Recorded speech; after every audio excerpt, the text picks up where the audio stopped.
बिस्मिल्लाहिर्रहमानिर्रहीम। अस्सलामुअलैकुम। आप देख रहे हैं हालात। मैं हूं सईद चौधरी। वफाकी हुकूमत ने इमरान खान के गिर्द घेरा तंग कर दिया है फाइनल फंडिंग केस को लेकर, और फिर रेफरेंस वगैरह की कुछ तैयारी श्यारी हो रही है। वो कहते हैं कि जनाब काबीना मंजूरी देगी और आइंदा 48 घंटों में वो रेफरेंस दायर कर दिया जाएगा पार्टी पर पाबंदी के लिए, यानी पीटीआई के खिलाफ और इमरान खान के खिलाफ। और सुप्रीम कोर्ट से ये रिक्वेस्ट की जाएगी कि फुल कोर्ट जो है वो इन मुकदमात की समाअत करे। एक मुकदमा करते हैं या दो करते हैं, क्या ये मुनासिब वक्त है कि अब वो रेफरेंस वगैरह जो है वो दायर किया जाए? और फिर इमरान खान साहब दीगर जो पहले बयान झूठ पर मबनी होते हैं, अब एक और उन्होंने झूठ बोला है जो मैंने पकड़ा है। खान साहब समझते हैं, एक तो झूठ बोलते हैं, ऊपर से वो समझते हैं कि ये पूरी कौम जो है ना, इनको पता ही नहीं है, ये कह ले जहन्नुम की कौम है, और खान साहब जो फरमाएं उसको दुरुस्त तस्लीम कर लिया जाए। वो क्या बात है। और फिर खान साहब ने अपनी एक हमाकत जो है वो भी तस्लीम की है। और हुकूमत जो घेरा तंग करने वाली है, कैसे तंग करने जा रही है, कल मैंने बताया था कि जनाब वजारत कानून और वजारत दाखिला के जो बड़े हैं वो सर जोड़ कर बैठे हैं, और वो मुख्तलफ तवीलें निकालेंगे, कोई निकात निकालेंगे कि किन निकात की बुनियाद पर खान साहब को पकड़ना है। तो वो उन्होंने निकाले हैं कोई निकात वगैरह। कुछ हमने भी पता किया है अपने ज़राए से कि वो क्या निकात हैं और कैसे इनके गिर्द जो घेरा। वो FIA सुना है एक्टिव हो गई है, वो तो वजारत दाखिला के मतहत है, उसने कोई इंक्वायरी जो है वो खोल भी ली है। ये मैं आपको इतला दे रहा हूँ। और फिर खान साहब की बात जो मैं कर रहा हूँ, खान साहब ने आज इंटरव्यू दिया है एक्सप्रेस न्यूज़ पे अपने हम नाम इमरान खान को, इमरान रियाज जिन्हें कहते हैं।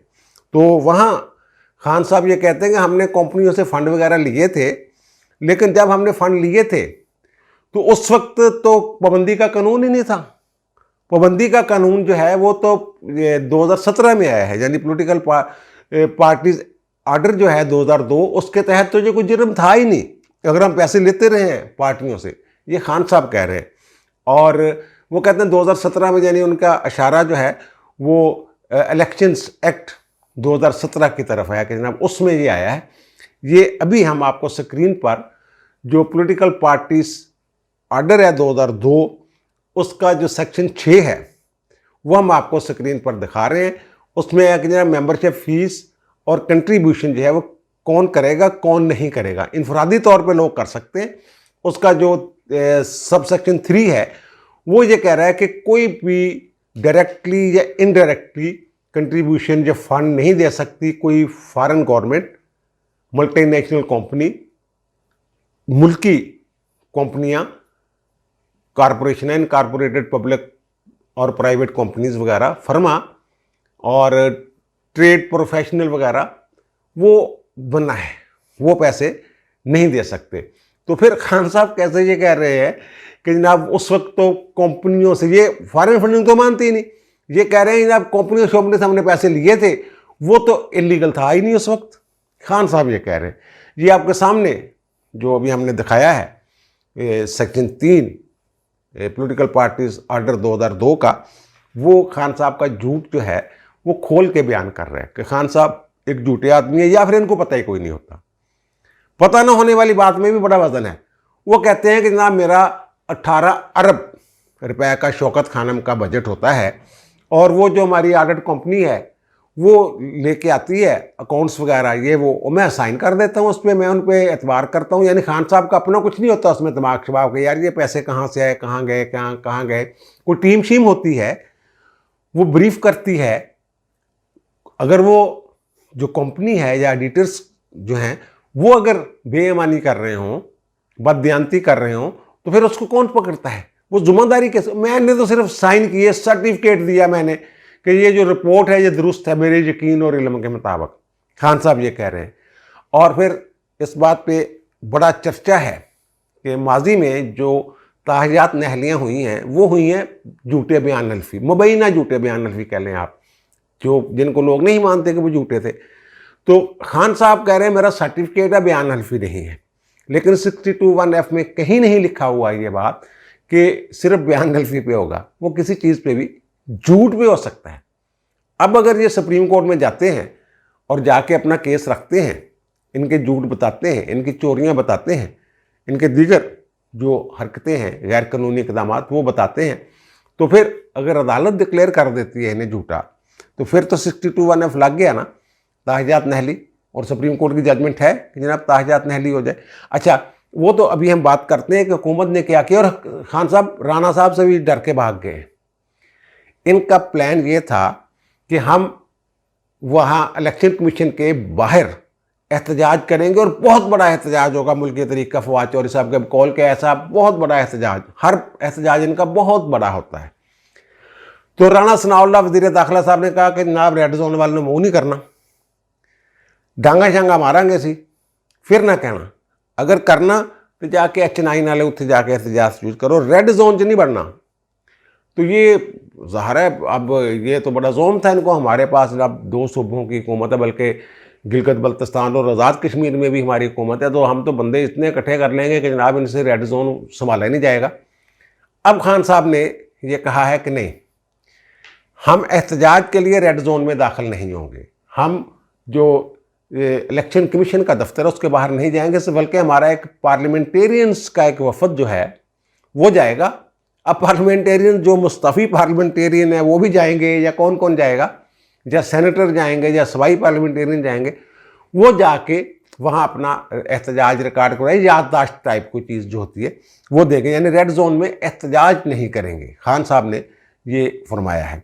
और उनको जो हमाकत वाली बात है, खान साहब ने जो हमाकत की बात की है, वो जनाब उनसे सवाल पूछा गया कि सिकंदर सुल्तान राजा साहब जो हैं उन्हें चीफ इलेक्शन कमिश्नर किसने बनाया, वो तो आपने रिकमेंड किया था।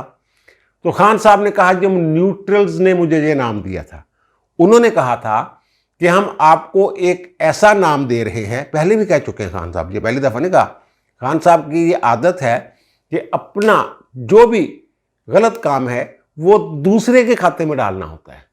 जैसे बच्चे नहीं होते, वो हर चीज़ जो भी गलती हो जाए तो वो कहते हैं फलां की वजह से, गिलास टूट गया बच्चे से, मामा आप मुझे देख रही थी इसलिए मेरे हाथ से गिलास छूट गया। इस तरह की खान साहब की हरकतें हैं दूसरों के खाते में। खान साहब के 2 काम कमाल हैं, एक तो अपनी गलती दूसरे के खाते में डालना, और दूसरा जो खान साहब के खिलाफ हो जाए, खान साहब का ये कमाल है कि उसको दुनिया का करप्ट तरीन इंसान जो है या सियासतदान साबित कर सकते हैं। परवेज इलाही हो, डाकू है ना, जरदारी हो, MKM वाले हों, नवाज शरीफ हो, मौलाना फजल रहमान हो, इनका काम है उसको दुनिया का सबसे बुरा इंसान साबित कर देते हैं खान साहब। खान साहब की ये खूबी है। तो वो उन्होंने कहा ना, मुझे न्यूट्रल्स ने कहा कि हम ऐसा नाम दे रहे हैं जिसमें दूसरे लोग भी जो हैं वो एतबार कर लेंगे, उसको राज़ी हो जाएंगे, मान जाएंगे। तो उन्होंने सिकंदर राजा सिकंदर सुल्तान का नाम दे दिया। तो मैंने जब नाम दिया तो अंदर रौला पड़ गया सारे मुल्क में, पार्टी में, कि ये तो नून लीग के घर का बंदा है। तो मैंने न्यूट्रल से कहा, यानी रावलपिंडी वालों से, कि ये आपने कैसा बंदा दे दिया, ये तो उनके घर का बंदा है। तो उन्होंने कहा नहीं, हम गारंटी देते हैं, न्यूट्रल्स ने कहा कि ये बंदा न्यूट्रल रहेगा, सिकंदर सुल्तान। तो वो कहते हैं कि वो हमसे एक हमाकत हो गई कि हमने उनकी बात मान ली, और वो कहते हैं बहुत बड़ी हमाकत होगी हमसे। इस तरह की बात शायद उन्होंने की है, यानी वो खुद मान रहे हैं कि हमने कोई हमाकत की है। यानी खान साहब, मैंने जो कहा है, खान साहब की ये खूबी यही है कि वो दूसरे के खाते में डालने के माहिर हैं। अच्छा, अब जनाब जो मामला चल रहे हैं कि एक तो रेफरेंस जो PDM और हुकूमती इत्तेहादी जो हैं उनका इजलास हुआ, नवाज शरीफ साहब भी मार्केट वो थे वहाँ वीडियो लिंक के ज़रिए, और उन्होंने कहा कि जनाब ये इसका हाथ हौला नहीं करना, सख्त हाथ रखना। और वो जो 2 कमेटियाँ बनी हैं, एक सियासी कमेटी वो खुर्शीद शाह की सरबराही में काम कर रही है, वो पॉलिटिकली देखेगी इस मामले को कैसे, इसको हमने उसका जो मैंने कल कहा था ना, पॉलिटिकल माइलेज इनको मिल गई है हालत, तो उसके हिसाब से वो करेगी कैसे क्या करना है इनका। और दूसरी कानूनी कमेटी है, वो आदम ज़ीर तारड़ जो वज़ीर कानून हैं उनकी सरबराही में कमेटी बनी है। उसमें पीपल्स पार्टी के नायक साहब भी हैं, दीगर भी जो कानून को समझने वाले लोग हैं, और राणा सनाउल्लाह दोनों कमेटियों के जो मेंबर हैं। ज़ाहिर है वो वज़ीर दाखिला हैं, उन्होंने तो अपना काम करना ही है। तो अब वो फैसला यह हुआ है कि काबीना के अजलास में ये मामला जो रखा जाएगा मंजूरी के लिए, एक तो रेफरेंस वाला मामला कि इनके खिलाफ रेफरेंस भेजना है, और फिर वहाँ ये करना है कि दरख्वास्त करनी है कि इस पर फुल कोर्ट जो है वो बनाई जाए। ये फुल कोर्ट वाली जो बात इस वक्त कर रहे हैं ना, फौरी तौर पे तेज़ी अगर दिखा रहे हैं, ये 48 घंटे में कर रहे हैं और फुल कोर्ट का कह रहे हैं, तो फुल कोर्ट दस्तयाब नहीं है। इनको मेरा ख्याल है थोड़ा सा सोच विचार करके ये रेफरेंस टाइमिंग शाइमिंग देख लेनी चाहिए कि जो दो सीनियर जजेस हैं, जस्टिस काजी फायज ईसा और जस्टिस सरदार तारक मसूद, वो दोनों छुट्टियों पे हैं, वो दस्तयाब नहीं हैं। और फिर अगर ये फिर ये रौला डालेंगे कि जनाब 9 रुकनी क्यों बन गया, 10 रुकनी क्यों बन गया, वो क्यों नहीं है, और काजी साहब पे तो अब पता नहीं अब वो सुन सकते हैं केस या नहीं सुन सकते। जब उन्होंने एक सो मोटो लिया था, आपको याद होगा, इमरान खान ने अपने पार्लियामेंटेरियन को, एमएनएस को कुछ फंड रिलीज़ कर दिए थे, ऐलान कर दिया था, तो उस पर उन्होंने सो मोटो लिया था कि जनाब इनको आपके खाते में ये फंड शंड दे रहे हैं।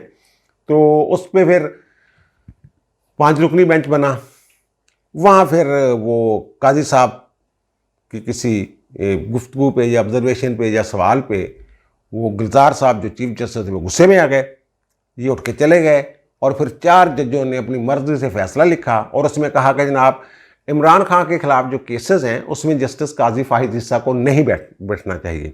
और फिर अब ये कहते हैं कि जनाब ये जजमेंट्स ये हैं सुप्रीम कोर्ट की कि कोई जज खुद चाहे तो उठ जाए, उसको अगर बेंच बन जाता है और कॉग्निजेंस ले लेता है तो फिर वो बेंच तब्दील, उस बेंच से निकाला नहीं जा सकता उस जज को उसकी मर्जी के बगैर। लेकिन इन्होंने एक जजमेंट दे दी जिसमें बदयाल साहब भी थे, एजाजुल हसन साहब भी मेरे ख्याल थे, तो उन्होंने वो एक जजमेंट, शायद सजाद अली शाह साहब भी थे, उन्होंने एक जजमेंट कड़का दी उनके खिलाफ कि जनाब ये जो आप नहीं बैठेंगे। अब पता नहीं वो जजमेंट जो है वो इनफील्ड है नहीं है, उस पर नफाज उसका, क्योंकि कादी साहब के पास इमरान खान के हवाले से या पीटीआई के हवाले से कोई केस लगा हुआ मैंने देखा नहीं। अब उसका भी एक रौला बनना है कि काजी साहब के जनाब वो जजमेंट है आ गई है तो काजी साहब नहीं बैठ सकते। ये सारी बहुत सारी चीज़ें हैं, जल्दबाजी करेंगे कि ऐसी फुल कोर्ट बना लेंगे जो ठप्पा लगा देगी इमरान खान की बेगुनाही पे। वो मैंने, आपको याद होगा कि चंद दिन पहले पूरे अवेलेबल जजेस जो हैं, अवेलेबल नहीं बल्कि पूरे जो कोर्ट है फुल कोर्ट, जो 13 जज इस वक्त काम कर रहे हैं, जो मौजूद हैं सुप्रीम कोर्ट में, उनके नाम मैंने दिखाए थे उनको, और मैंने कहा था याद रखना जहन में, ये नाम जो हैं वो कोई 100% ऐसी नहीं है उम्मीद कि जनाब फुल कोर्ट बन जाएगी। और मैंने कहा फुल कोर्ट ना करो ज़्यादा इतना, बहरहाल इनकी मर्जी है। जो दीगर रास्ते हैं, हमारे एक दोस्त हैं व्यूअर, उन्होंने बड़ी अच्छी राय दी है। उन्होंने कहा जनाब जो लोग इनके खिलाफ इलेक्शन लड़े थे इमरान खान के खिलाफ और जिन्होंने चैलेंज की थी इनकी अहलियत, वो अब उसमें इलेक्शन कमीशन में दरखास्तें दें। जो 4-5 लोग थे वो कहें कि जनाब सादक और मीन नहीं रहे, इसको नहल कर दिया जाए, क्योंकि अभी तक इनका इस्तीफ़ा मंजूर नहीं हुआ और तनख्वाहें शनख्वाहें भी ले रहे हैं ये, तो ये अभी तक मेंबर हैं नेशनल असम्बली के। ये अलग बात है, ये कहते हैं हमने नहीं जाना, हमने दे दिया है, ये कर दिया वो कर दिया, इस तरह की बातें। अब वो करने क्या जा रहे हैं, एक तो ये, दूसरा जो मैंने जिक्र किया कि FIA मुतहर्रक हो गई है। FIA जो इनके मुलाजमीन थे 25-25 हज़ार वाले, जैसे मकसूद चपरासी और फलाना पापड़ वाला, इनके भी थे ना, तो उसमें जो इनके सेंट्रल सेक्रेटरीट के वो मुलाजमीन हैं 3-4, ताहिर, नमान, अरशद, रफ़ीक वगैरह, उनसे कोई इंक्वायरी शुरू हो गई है। और फिर बाकी इनके जो लीडरान थे जिन्होंने अपने ज़ाती अकाउंट खोले हुए थे PTI की फंडिंग के लिए, उसमें महमूद रशीद भी थे जो पंजाब वाले हैं, और उसमें इमरान इस्माइल थे, असद कैसर, कासम सूरी, नजीब हारून, फरमान शाह और 2-3 MP MNA, एक रिटायर्ड खातून, साबिक खातून MNA या MPA हैं, वो भी इसमें शामिल है। तो वो कहते हैं जनाब ये तो हम पहले इसको इंक्वायरी करेंगे, जो फंड शंड जो है बाहर से आते कैसे रहे। अच्छा, अब इसमें जो अल्फला बैंक है पाकिस्तान में काम कर रहा है, और फंडिंग जो की है अल्फला के मालकान जो हैं निहान ग्रुप वाले, निहान वाले जो हुक्मरान हैं अबू धाबी के शायद, तो वो जनाब वहाँ भी ये इतला है कि वहाँ भी कोई ब्लैक मनी को वाइट करने का प्रोसेस, बैंक शैंक का भी इस्तेमाल ये वो हुआ है। और फिर ज़ाहिर है उन्होंने अगर पैसे पूसे दिए थे उस ग्रुप ने वुटन क्लब के ज़रिए, तो फिर वो ज़ाहिर है पाकिस्तान में भी उनके ज़ाहिर मफादात हैं, सरमायाकारी है, कोई माली मफादात हैं। और ये तो अब बात खुल गई हुई है कि जो आरिफ नकवी है, खान साहब ने दा वो क्लाइंट था, पैसे दिंदा सी खान साहब ਨੂੰ और 87 अरब रुपए ਉਹਦੇ ਖਾਨ ਸਾਹਿਬ ਮਾਫ ਕਰਨ ਲੱਗੇ ਸੀ। ਬਸ਼ੀਰ ਮੇਮਨ ਸਾਹਿਬ ਦਾ ਇੰਟਰਵਿਊ मौजूद है, रिकॉर्ड से हुन भी सर्च करोगे तो लग जाएगा, जिसमें खान साहब उन्हें कह रहे हैं वो FIA के DG थे, तो तू उन्हें यार एवं छेड़ के बह गए आरिफ नकवी ਨੂੰ। आरिफ नकवी तो कहते 87 अरब रुपए ਜਿਹੜੇ उन्होंने सुई गैस लेन देने उन्होंने रिकवर करने पे हो। इस तरह की बातें, ये सारी बातें जो हैं वो नई नहीं है, लेकिन अब हालात के मुताबिक इनको ताज़ा करना ज़रूरी है। और सर्टिफिकेट जो दिया है इन्होंने खान साहब ने, वो कोई मजाक है? 5 साल एक ही सर्टिफिकेट देते रहे हैं आप, 5 साल तक आपको पता ही नहीं चला। और इसमें और जो चीज़ें सामने आई हैं वो ये है कि इन फंड्स में खुर्द बुर्द भी हुई है। ये जो एतमाद है इनके, जो इनको फंड देने वाले लोग हैं, उसको बिट्रे किया है। ब्रीच ऑफ ट्रस्ट का केस जो है इन पे बन सकता है, और फिर मनी लॉन्ड्रिंग का केस बन सकता है। ये जो पैसे आए हैं यानी इबराज ग्रुप से वहाँ और वहाँ से यहाँ, फिर वोटन क्लब और पता नहीं क्या क्या चीज़ें उसमें डाली हुई हैं इन्होंने, वो इसीलिए ये एक अकाउंट से, और जो इनके 25-25 हज़ार वाले मुलाजिम हैं उनके अकाउंट्स में, वो कहते हैं हमें नहीं पता। हमसे तो इन्होंने अकाउंट खुलवा लिए थे और फिर हमें इन्होंने जो भी करना था उनके साथ जो भी ये करते रहे। तो अब फिर जो पाबंदी लगाने वाली बात है ना, वो मैं बार बार कह रहा हूँ कि मुश्किल काम है। वो आइन का आर्टिकल 17 सब आर्टिकल 2 जो कहता है कि मुल्की हाकमियत और इस्तेहकाम के ख़िलाफ़ काम कर रही हो, तो उसके लिए ये इन्होंने उनकी वो हरकतें ढूंढी हैं जिससे पाकिस्तान गैर मुस्तहकम हुआ।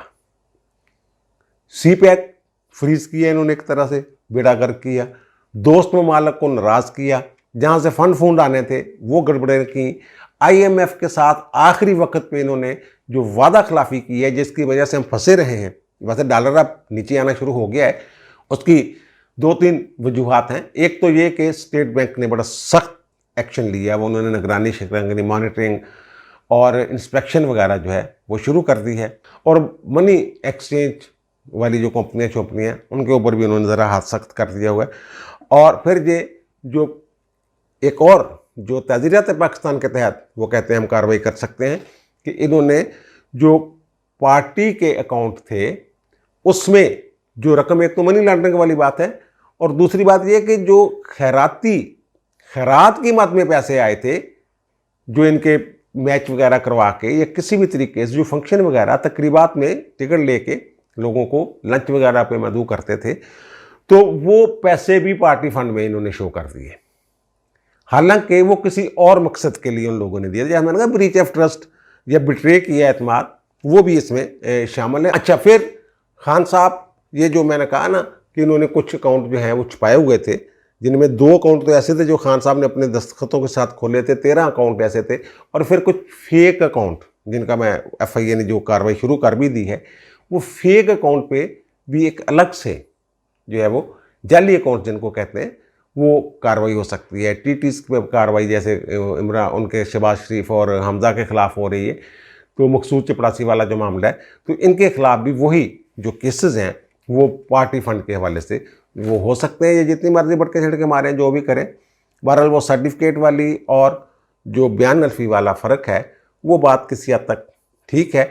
और अब अगर फुल कोर्ट बनती है, 3 रुकनी बेंच बनता है, क्या करती है सुप्रीम कोर्ट, और जल्दबाजी जो है रेफरेंस दायर करने के हवाले से, मैं कहता हूँ कि ये थोड़ा सा इनको सब्र से काम लेना चाहिए। पटके छटके दबका शबका पैर शैर तो मार देने जड़े मारने ने, इनके पास जो दीगर रास्ते हैं ना, कानूनी रास्ते, वो पहले इस्तेमाल करने चाहिए। अगर ये सुप्रीम कोर्ट में चले जाते हैं और सुप्रीम कोर्ट कह देती है जनाब कोई गल नहीं यार, ये तो गल ही कोई नहीं है जो तुम लैके आ गए हो, तो फिर बाकी जो इकदाम हैं वो भी सारे गड़बड़ हो जाएंगे। और लेकिन वो जो इनकी टीम है कानूनी टीम, उसके ज़राए का ये कहना है कि जो इलेक्शन कमीशन ने जजमेंट दी है उसमें तमाम दस्तावेजी सबूत जो हैं वो उनकी बुनियाद पे वो है, उससे कोई इनकार नहीं कर सकता। इमरान खान भी इनकार नहीं कर सकता। और दूसरी बात ये कि इमरान खान साहब ने तो वो अकाउंट छिपाए हुए थे। ये जो भी स्टेटमेंट थी या जो भी दस्तावेजात हैं ये तो स्क्रूटनी कमेटी ने निकाली हैं और स्टेट बैंक ने बताया है कि जनाब ये घपले किए हुए हैं, ये अकाउंट छिपाए हुए हैं, ये पार्टी के अकाउंट हैं, लेकिन आपको नहीं बताया। ये तो बता ही नहीं रहे थे, ये तो छिपा रहे थे। अगर खान साहब के बकौल 2002 वाले कानून में ये था ही नहीं तो फिर छिपा क्या रहे थे, क्यों छिपा रहे थे, क्यों 50 मरतबा जाके इन्होंने हुक्म इम्तनाई हासिल किया अदालतों से। बहरहाल ये सारा मामला खान साहब के खिलाफ फौजदारी और ये रेफरेंस वाला मामला, सिविल, इलेक्शन कमीशन, नाहली, जितने भी ऑप्शंस उनके पास हैं वो सारे ही इस्तेमाल करेंगे। और उन्होंने बहुत सारी चीज़ें, वो जो एक एक पैराग्राफ है उसमें एक एक जो है जो 70 सफ़े की जजमेंट है उसके हर एक पैराग्राफ में एक जुर्म है जिसके सबूत जो हैं वो फराहम किए हैं। यानी वो एक मुकम्मल दस्तावेज़ है जिसकी बुनियाद पे खान साहब के खिलाफ कोई 12 के करीब, वो कहते हैं 12 के करीब मुकदमात बन सकते हैं, फौजदारी, FIA वगैरह के, पुलिस वाले। और वो कहते हैं कि हाँ, राणा साहब ने प्रेस कॉन्फ्रेंस में भी ये बात की है कि हम जो ये मुकदमात हैं पुलिस तहज़ीरात पाकिस्तान के तहत जो मुकदमात होंगे वो इस्लामाबाद पुलिस दर्ज करेगी, जो राणा साहब का अपने मतहत है। बहरहाल ये मामला ये है कि खान साहब के लिए बहुत मुश्किलात हैं। ECL में नाम डाला जा रहा है और खान साहब उसी तरह ये बात कर रहे हैं कि मैं शुक्रगुजार हूँगा इनका, जैसे कहते हैं ना, मैं शुक्रगुजार हूँगा, मैंने तो शुक्र अदा किया अल्लाह का कि मेरे खिलाफ एतमाद लेके आए। उधर भी यही कह रहे हैं कि मेरा अगर नाम ECL में डालते हैं तो मैं तो शुक्रगुजार हूँगा इनका कि मेरा नाम ECL में। वो ECL का फैसला भी कबीना के इजलास में हो जाएगा। आइंदा 48 घंटे खान साहब के लिए बड़े अहम है। अब मुझे दीजिए इजाज़त, इंशाल्लाह दोबारा मुलाकात होती है नए व्लॉग के साथ। अल्लाह ताला आप पर, मुझ पर, हम सब पर मेहरबान रहे। अल्लाह हाफिज़।